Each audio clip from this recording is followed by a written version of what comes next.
به نظرت خدا کجاست؟ اون بالا، اون بالا. خیلی بالا که دستت نمیتونی بهش برسی. دست ما نمیرسه. دیگه کجاست؟ نشنیدی تا حالا میگن خدا همه جا هست؟ خدا همه چی میبینه. همه چی میبینه؟ همه ما رو میبینه هر کاری میکنی؟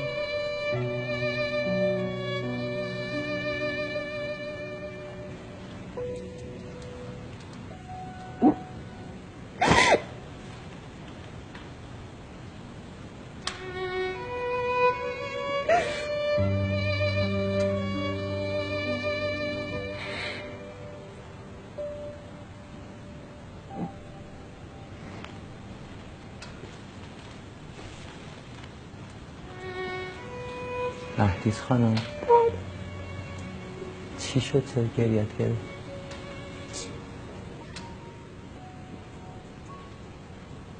خدا رو دوست داری؟ از همه چی بیشتر. تا حالا بهش گفتی؟ خیلی. میشه یه بارم الان برای ما بگی، ما هم بشنویم ببینیم؟ به خدا دوست دارم. سرتو بالا کن، بگو خدای چقدر دوست داری. خیلی. از همه دنیا بیشتر دوست دارم. میدونستی خدا هم شما رو خیلی دوست داره؟ به نظرت چرا خدا بنده هاشو دوست داره؟ نمیدونی؟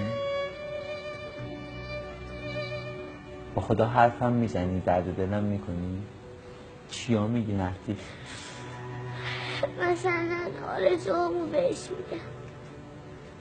دیگه